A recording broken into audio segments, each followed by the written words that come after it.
Oh, double, my guy. Yo, what's going on? I was thinking, who is this that they're talking about, bro? What's happening? I'm all right, brother. You good? I'm all right, man. I'm all right. What are you doing? Driving somewhere? Yeah. I'm just on the move. I'm on the move, yeah. Oh, nice. What are you in? What's that, a range? Yeah. Yeah. How's everything? It's good, man. We're working, we're moving, man. The tape's out, you know what I'm saying? The tape's out. Everybody's loving it. Everybody's enjoying it. I'm appreciating all the love right now. You feel me? Have you heard it? Have you? Bro, to be honest, it's all I've been banging for the last 2 days. That's what I'm talking about, man. That's what I'm talking about, bro. But yeah, it's super hard, man. I think, yeah, very, very sick project.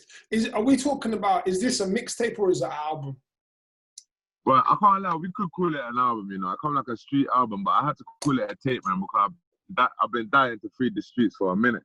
Yeah. But there's just so much complications in my life. It's just like, yeah, man, trials and tribulations, but we're here now, you know what I'm saying? So when I have to deliver it, it's the tape's out now, you know what I'm saying? Street album. Brother, I feel like you definitely could have called it an album, man. You could have said it with your chest, like this is the debut album. Bush is here, and bro, you know what? I think like a lot of artists, especially with their first project, are nervous about putting out what they would call a debut album because if the numbers don't come in, or do you know what I mean? Like if various things don't pattern up, it looks like the album's a failure. But no, I think that was probably not the reason though. That wasn't the reason. The reason is I've been trying to put together a tape this whole time, do you know what I'm saying? But it's just like so much complications have happened where I couldn't put things out, and that it's just pushed me back. So it was like the tape was the main focus on my mind. So in reality, it's a street album still, because that's how I make music. I make songs in it in reality, yeah. So I could have called it an album, really and truly, yeah. Yeah, but I like that. That's like the halfway ground, a street album. It's more than a mixtape, but it's not the debut album. Street album. Yeah, exactly. The album's due to have Rihanna in it. You know what I'm saying? Is that what you wanted, Jay? You wanted to get Rihanna on there? Well, no. When I do an album, it's gonna be big and serious. Yeah. So the title of this year, Ask My Brother. You've got a lot of different acronyms for A and B. Does any of them... Acronym, that's the word. Acronym, not anagram. We was calling it anagram. It's an acronym. Acronym, yeah, that's it. Acronym. Yeah. So like you got a lot of different acronyms for A and B. Do any of them relate to your actual name? Or is it just Ambush and then you've just taken the A and B for the different acronyms? Yeah, I took the A and B for the different acronyms, literally. So it was like A and B, that's what the man them call me, so I just turned that into an acronym, and you know what I'm saying? Boom, bam, bam, boom. My first actual mixtape when I was like 18 is called About My Business, you know what I'm saying? So I just carried on the theme, you feel me? At my best, Ask My Brother, yeah. About my business, you feel me? Yeah. All right, so what have you been doing since the start of the lockdown here? What have you been doing? Have you been working towards building this project, or has this been done for a long time? Yeah, I literally haven't stopped. I haven't stopped working. I had to work through the lockdown. I was mixing all through the lockdown, getting certain verses right and stuff like that. So literally, like it was like, yeah, man. I've been sweating, man. While everybody's been chilling. Staying busy. You weren't. So were you quarantined at any point, like properly locked down, or were you kind of just bouncing to and from the studio? Yeah, like literally the first couple of weeks, I would say, yeah, I was probably locked down, but I was actually still in the studio, but we was locked down in the studio, so I was just in the studio, just locked in. Oh, okay. Yeah. I wasn't sure if you'd been quarantining with Banks or not.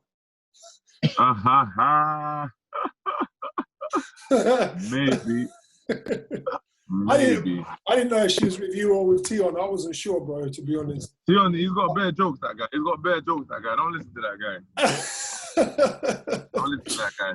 I'm not creating any more smoke there, bro. I'm not doing it. I'm not doing it. How did you choose the features for the project? Because you got some hard verses on there, bro. Some sick guests. How did you choose them? They really did just come naturally. You know what I'm saying? Like, obviously the tape, like, I was really trying to put together a body of work where it's mainly me, so I can, because I wanted to.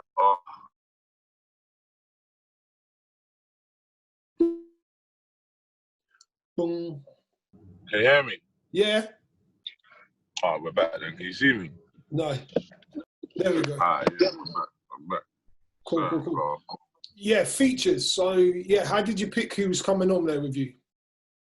Yeah, literally, they all just come about naturally. Like, obviously, I was trying to put the body of work together, like, mainly me, because it's like, I just wanted to show people, like, my ability, like, you know what I'm saying? Mm-hmm. But yeah, obviously I went on tour with gigs, and then we just properly clicked. You know what I'm saying? So just going to the booth was natural for us. We slapped out a couple of bangers. It was both bangers. So I was like, boy, he said I can put them on the tape. So there was no way I wasn't putting them on the tape. Yeah, had to.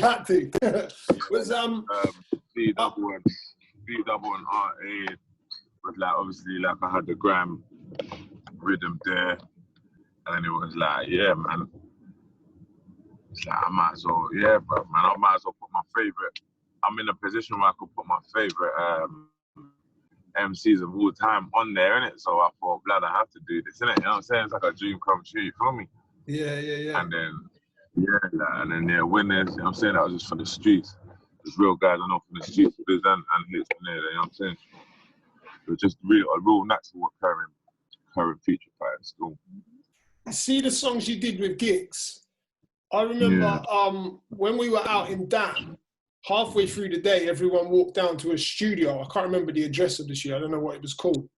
But when everyone went in, I saw there was a whole bunch of people. So I was like, no, I'm not coming in. We're going to go somewhere else. So we cut. But obviously you guys... You know that day, have you heard, you know that your chick, is that your chick? B for B, sus, me, sus, B for B. Have you heard that song? No, I don't think so. Yeah, no, we made that tune that day still when there was bare of us in the studio. We made a little... I don't know. I can't recall it. I'll check. I might have heard it, but I don't know. Oh, so that was the one you made that day, yeah? Yeah.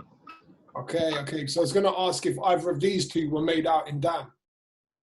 No, these were made back here still. They were made back here.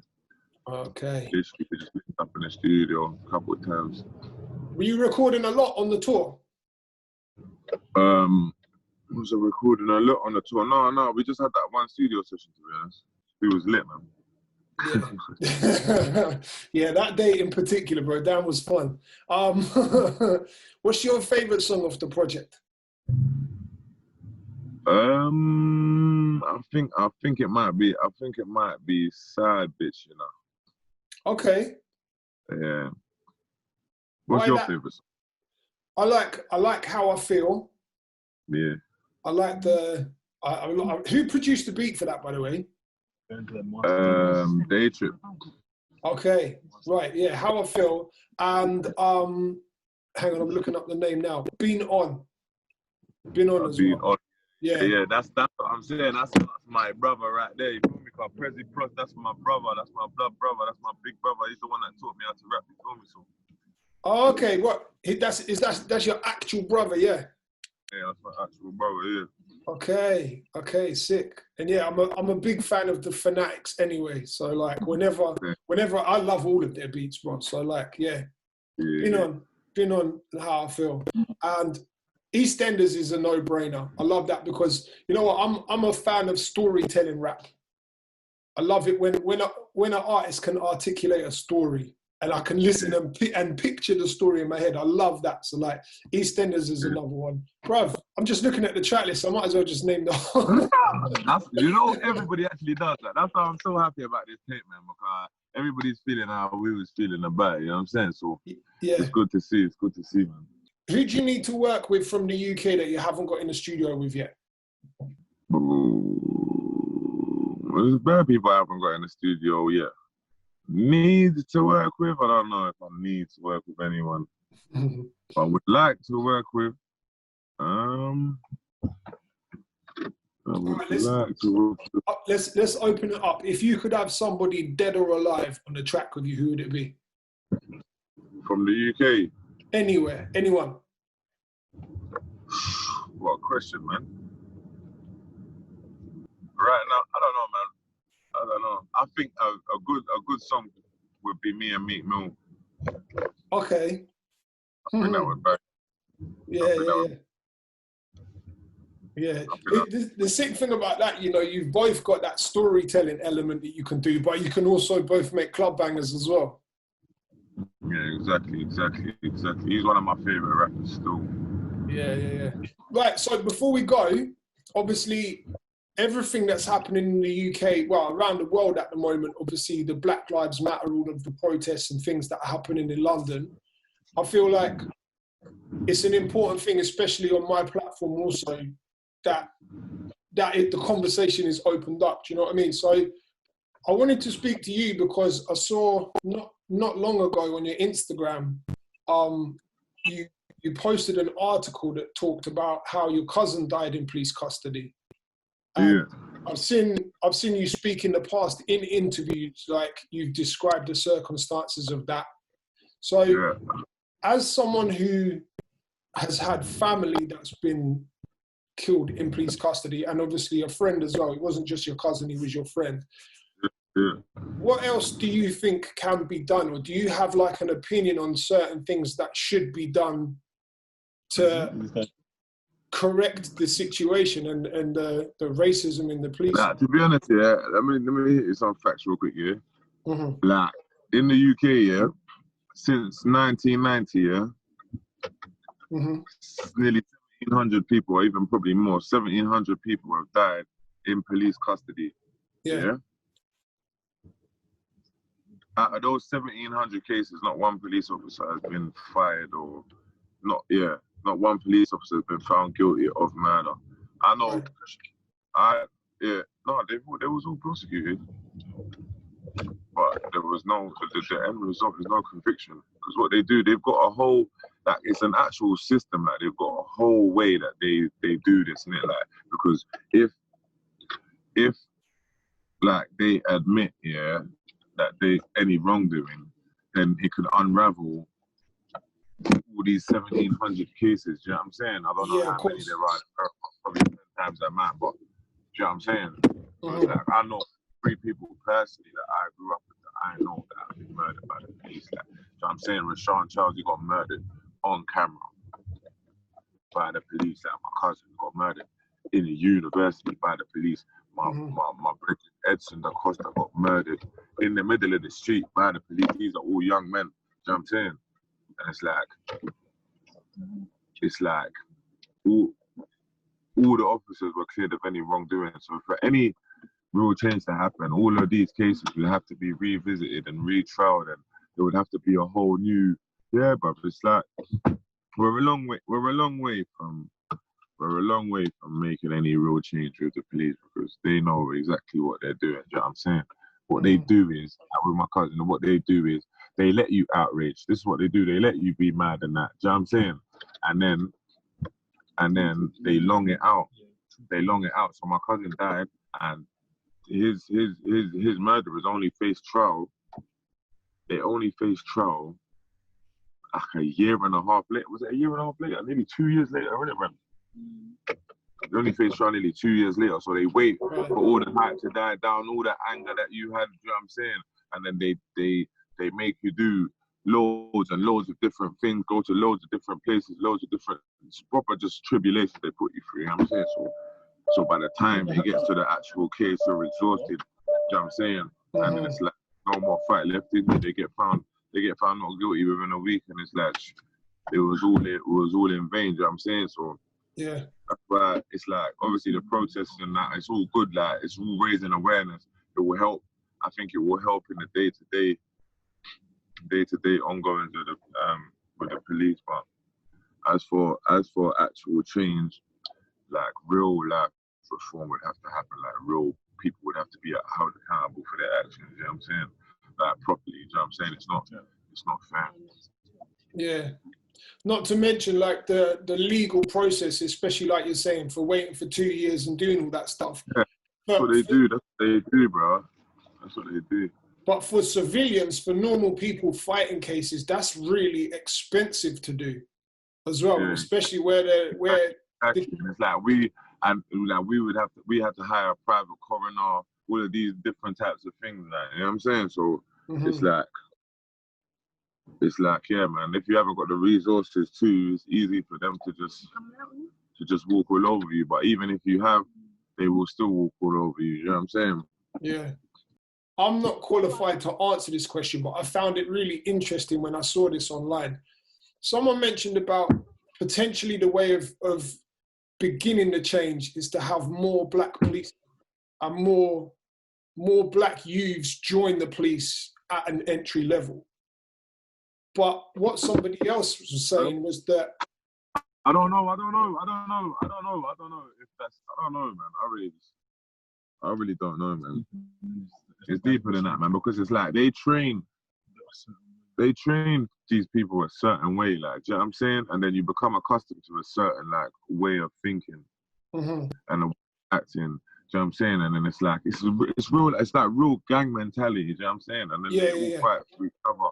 They all fight for each other anyway. There's pressure to not get your people in trouble, like, you know what I'm saying? So I don't know how effective that would actually be, because even if there is some, it's not like some can't affect the whole change. Even that Michael Boateng, the guy that went on Love Island, he was a police officer. I bet I met him in real life. And then he was like, yeah, I thought I was going to try and affect change, be a young guy and be in the police, but it's corrupted. They tried to set me up. They tried to do this to me. They tried to do that to me. Do you know what I'm saying? So he fell on the wrong end of this. He don't even believe that works. So I don't know what would make me believe that works. It's tricky, man. Well, thank you for talking to me about that topic anyway, because obviously it's not like real shit, man. It's deeper than rap, that topic. I swear down, man. It's not. 100%. That's why I don't know, man. It's mad, that, because it's like it's all good now, because it's like, you know what I'm saying, I felt outraged. I felt all of these things that everybody's feeling before, but it's like, yeah, everybody shouts about it for a bit and then everybody moves on with their lives. So I don't know, man. I think it's more about educating everybody as to how we got to where we are now. I don't think everybody knows how the country got to the way it is now. Like, do you know what I'm saying? How, like, what black people have been through to get here. Like, do you know what I'm saying? And it's like we're all taught a mad curriculum, and you know what I'm saying? And we're all taught mad things, we're all shown mad things on the media, and it basically it turns us into racists. You know what I'm saying? Yeah. Turns us into, like, it makes us hate. It makes us hate ourselves, which in turn makes us hate each other, and then makes white people and other races as well. Like, do you know what I'm saying? It's like you can't help that you're racist because that's what you've been taught. Like, do you know what I'm saying? So it's like it's about making everybody unlearn everything that they've been taught and being taught the truth, and then maybe we'll be in a better place. But yeah, man, there's a lot of people with different agendas. It's a political conversation. Let's talk about the tape, bro. Nah, but you know what? Nah, I mean, I felt like because we're having this conversation today, and because it is the topic, especially with things that are planned over the weekend, like, you know, it's an important conversation, and it's something that I wanted to address with you because of the circumstances. But yeah, I agree, man. It's not something that can just be addressed in one conversation. But I think the key point is what you were saying, and I fully agree, that people need to unlearn these things that have been indoctrinated in schools, in education systems and everywhere. Fully agree with that, man. Now the tape's out, now the Street album is out. What's the next moves? Obviously, like, club shows are on hold at the moment. Festivals, it's such a shame, bro, because I feel like you would have smashed up the festivals and that this year with this project. Trust and believe the festivals would have got smashed. But you know what? This is Buzzworld, and we throw our own parties, man. We throw our own parties, you know what I'm saying? Yeah. So I'll invite you down to the next one, man. know what I'm saying? We shut down the street ourselves, you know what I'm saying? Yeah. I don't know what's going on in the world right now, but you know what I'm saying? We need to keep the joy going, man. We need to keep the joy flowing. Yeah. Well, the good thing is, like, see, with you as an artist, it's very clear to me, especially with this project now, that you're not a flash in the pan. Like, you're not a one-hit wonder guy. This project has fully cemented you. Not that you weren't before, but now that there is a body of work out, it's like, this is where Ambush stands in the rap community. And I feel like you're going to be here for a long time, man. So even once all the club shows come back, once all the festivals start running again, like, I feel it's going to be Buzzworld season on a different level. Girl, my guy, to the world and them girls, trust me, Buzzworld season, fam, they need to know. That's exactly what I was trying to do with this tape anyway, man. Just let people know that I'm the real deal, you know what I'm saying? So I'm happy that it's having that effect, you feel me? Yeah, 100%. I know you guys are parked up and everyone else has jumped out the whip, so you probably want to bounce as well, innit? I'm viewing houses right now. So. Oh, okay, sick.